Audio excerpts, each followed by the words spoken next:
Luar biasa. Ini adalah episode pertama podcast Parlemen. Wow, ini sebenarnya sudah terlihat ada chemistry, Pak. Karena kita nggak janjian, tapi kita pakainya baju putih hitam. Ya kan? Kan DPRD kan perwakilan rakyat.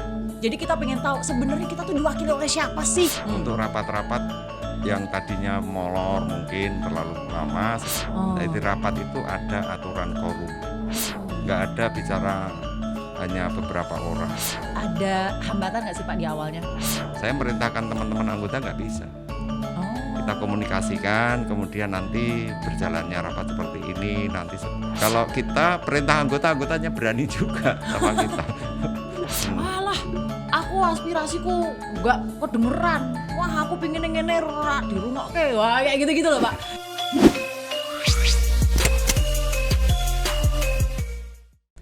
Assalamualaikum warahmatullahi wabarakatuh. Waalaikumsalam warahmatullahi wabarakatuh. Luar biasa. Ini adalah episode pertama podcast Parlemen.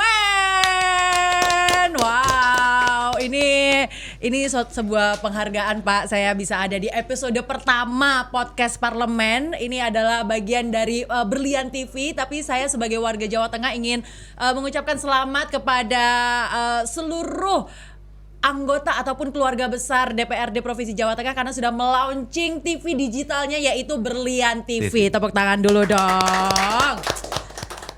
Ini tuh kalau misalnya pemimpin-pemimpinnya goes digital semua tuh kita sebagai warga tuh rasanya trigger gitu loh Pak ya untuk bisa lebih kreatif lagi gitu.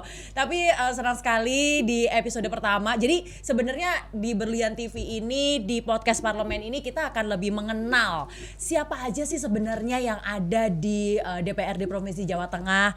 Apa aja sih kinerjanya, ngapain aja sih gitu ya Pak ya. Kira-kira seperti itu ya Pak. Iya betul. Dimana nanti kita akan kulik up close and personal. Nah, karena ini adalah episode pertama ya, episode pertama ini selalu spesial karena sekarang kita sudah kehadiran Ketua DPRD Provinsi Jawa Tengah yang terhormat Bapak Haji Bambang Kusrianto BSC. Tepuk tangan dulu dong untuk Pak Bambang Kusrianto.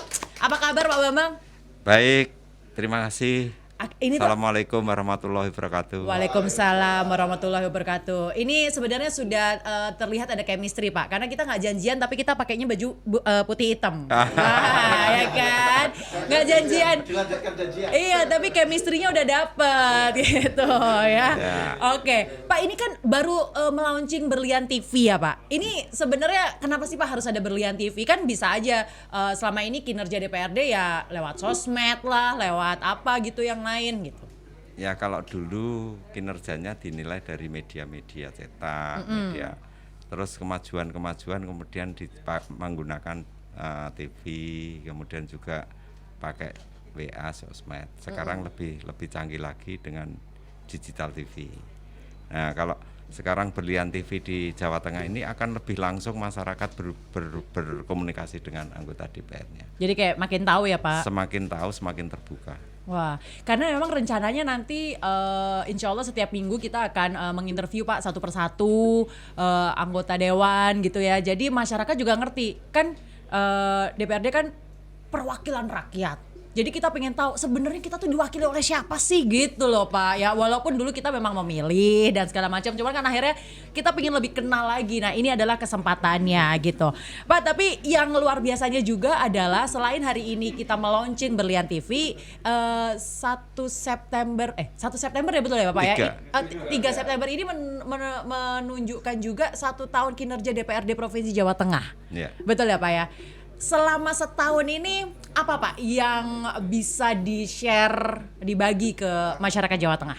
Ya kinerjanya DPRD alhamdulillah 1 tahun ini sudah semakin lebih terbuka dan lebih disiplin, baik itu di disiplin waktu, komunikasi maupun bertindak. Itu bisa dilihat di berita-berita yang ada di media di Emang disiplinnya gimana tuh Pak? Maksudnya kayaknya memang kita tahu bahwa Pak Bambang tuh orang yang memang concern sekali dengan disiplin. Kayak beberapa kali di interview media tuh pasti ngomonginnya tentang disiplin gitu.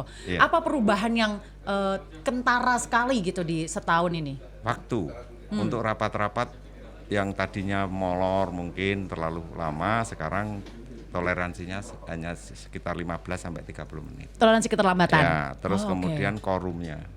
Oke. Quorum itu sesuai dengan aturan undang-undang harus ditata sesuai dengan apa yang dibahas. Oh. Jadi rapat itu ada aturan quorum. Jadi kalau misalnya Banggar karena anggotanya 37 maka quorumnya harus sekitar 19. Kalau tidak ada 19 berarti rapat itu tidak bisa. sah. Ya. Nah ini nih Pak, mumpung lagi ngomongin tentang rapat gitu ya. Ini kan kalau kan pasti ada stigma-stigma ya Pak, ada stigma-stigma di masyarakat. Kalau rapat tuh banyak kan kosong dan segala macam gitu. Itu gebrakan apa ya Pak Bambang lakukan biar kayak tadi tuh terisi lebih banyak gitu? Ya karena kita sudah sampaikan di tata tertib. Sudah tertuang di tata tertib sehingga rapat-rapat itu quorumnya sudah ada di situ. Dan kemudian teman-teman ini kita ajak bicara terbuka. Nggak ada bicara hanya beberapa orang karena quorum itu sudah menandakan bahwa kita berbicara satu kamar. Misalnya Banggar ini 37 itu sudah mewakili 120 orang. Jadi sudah tidak ada lagi kita bicara soal setengah kamar.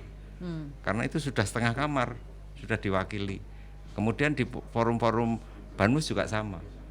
Jumlahnya 32 mewakili 120 orang. Jadi sudah terbuka, sangat terbuka dan itu disampaikan di paripurna nanti juga terbuka. Pada saat Pak Bambang melakukan perubahan-perubahan yang ada di DPRD gitu ya, ada hambatan nggak sih Pak di awalnya? Ya, alhamdulillah semua teman-teman mendukung. Wow, artinya sekarang Iya. tepuk tangan dulu boleh. Artinya sekarang memang kesadaran disiplin waktunya juga nggak cuma dari Pak, nggak cuma dari ketua dewannya aja gitu ya? Iya. Artinya bahwa teman-teman ini senior-senior saya yang ada di sini yang sudah beberapa periode ini sudah bisa memberi contoh yang baik bagi yang baru-baru. Sehingga karena pimpinan ini sudah memberi contoh yang baik soal kedisiplinan, maka anggota mesti mengikuti. Kalau pimpinannya sudah tidak bisa berdisiplin, tidak tertib, ya mesti anggotanya nggak tertib. Jadi emang semuanya pasti dari kepalanya dulu ya Pak? Kalau DPR itu komunikasi, bukan atas perintah. Apa tuh, gimana tuh Pak? Kalau eksekutif Pak Ganjar perintah. Oh ya, oke. Nah kalau kita komunikasi, saya merintahkan teman-teman anggota nggak bisa. Oh. Kita komunikasikan, kemudian nanti berjalannya rapat seperti ini, nanti agendanya ini kita bicarakan. Tapi kalau eksekutif seperti Pak Ganjar, perintah Pak Sekwan, ya Pak Sekwannya nggak berani. Pasti harus lakuin. Iya, kalau kita perintah anggotanya berani juga sama kita. Oh yang membedakan itu ya Pak ya? Iya, kalau yang membedakan itu. Pimpinan itu kolektif kolegial, Pak. Jadi nggak bisa ditentukan satu orang ketua saja.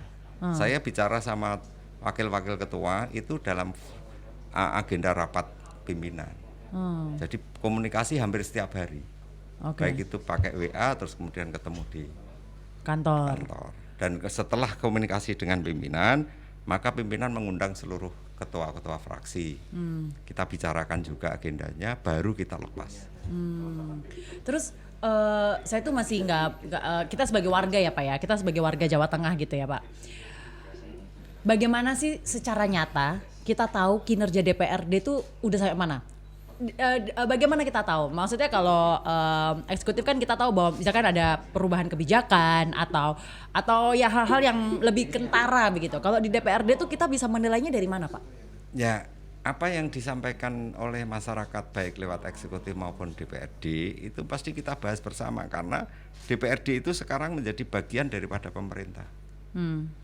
Jadi sama, artinya bahwa misalnya kalau pengen tahu tentang anggaran yang ada di DPRD bisa dibuka nanti di Berlian TV ini. Anggaran seluruh DPRD berapa, kemudian anggaran APBD Jawa Tengah berapa, pendapatannya berapa, itu bisa dibuka. Bisa terbuka, masyarakat bisa melihat.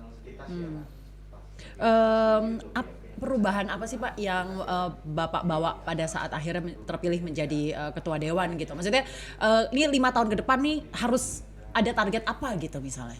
Ya targetnya kita kan bersama Pak Gubernur membuat RPJMD. Targetnya memenuhi RPJMD. Rencana pembangunan jangka menengah itu. Jadi 5 tahun ini RPJMD-nya gubernur seperti apa kita bahas bersama. Dan itu program-programnya eksekutif bersama DPRD karena itu menjadi peraturan daerah. Kalau masalah anggarannya nanti dibahas bersama-sama dengan tim anggaran TAPD. Jadi kalau misalnya kita pengen tahu nih kinerja DPRD sudah sampai mana, kita ngelihatnya apa Pak dari website? Jadwal. Oh. Kita jadwalnya begini. Regulasi bahwa KUA-PPA itu RKPD itu bulan Februari Maret, kemudian ada yang namanya kebijakan umum anggaran itu harus bulan Juni minggu kedua, terus kemudian RAPBD harus selesai November. Itu kinerjanya kelihatan. Kalau tidak pernah diputuskan berarti tidak bekerja DPR. Dan kita lihatnya dari website ya. Ya, kita nanti bisa dilihat dari website. Dan di Berlian TV nanti bisa ditampilkan juga itu gitu. lebih bagus lagi ini nanti. Wah, ini nanti tim Berlian TV ya Pak ya. Iya, Pak Kerman dan Pak Ferry dan yang lain-lainnya bisa sampaikan. Sama enggak? Jadi kita ini bagian dari pemerintah daerah sesuai Undang-Undang 23, kemudian ada RPJMD yang harus diselesaikan target itu setiap tahun itu selalu ada pembahasan.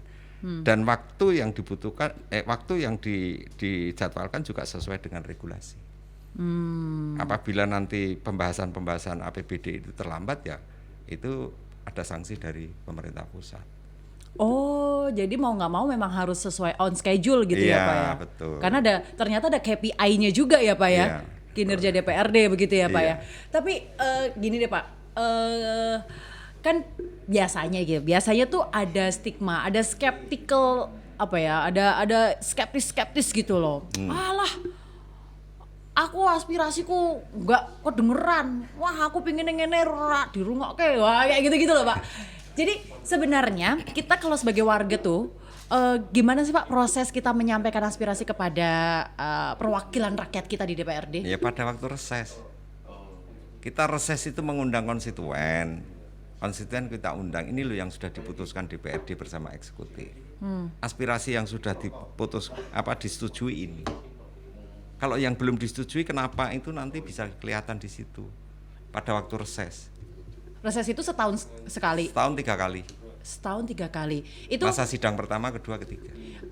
Prosesnya bagaimana Pak? Kita memang harus ada di sebuah organisasi. Misalkan saya nih warga tuh, aku pingin menyuarakan sesuatu, misalnya seperti itu. Itu saya harus ke sebuah organisasi begitu? Enggak juga, kalau nanti masyarakat diundang di reses di teman-teman DPRD ini bisa menyampaikan apa aspirasi mereka. Oh, pada saat reses itu masyarakat umum juga boleh datang? Memang kita undang. Kayak Musren Bangwil gitu ya Pak ya? Ya, kalau di tempatnya Pak Ganjar Musren Bangwil. Oh, oke. Jadi di situ kita bisa tuh menyampaikan. Wah, ini kan saya kan juga nulis di sosmed kan Pak, di Instastory gitu kan. Mau nanya apa nih? Aku bakal ketemu sama ketua dewan gitu kan. Terus ada Pak yang bertanya netizen ya. Kan DPRD itu perwakilan rakyat. Terus aku tuh ngomongnya sama siapa? Ternyata itu ya Pak, setahun 3 kali itu. Forumnya di reses. Ada forumnya, jadi nggak bisa kita ucuk datang gitu, nggak bisa ya Pak ya? Bisa juga kalau DPR-nya ada waktu untuk menemui. Oh, jadi sebenarnya bisa. Jadi sebenarnya Gedung Berlian ini adalah gedung rakyat. Iya, boleh aja datang ke sini terus menyampaikan, bisa. Iya sih, tapi emang benar kalau misalnya di Gedung Berlian ini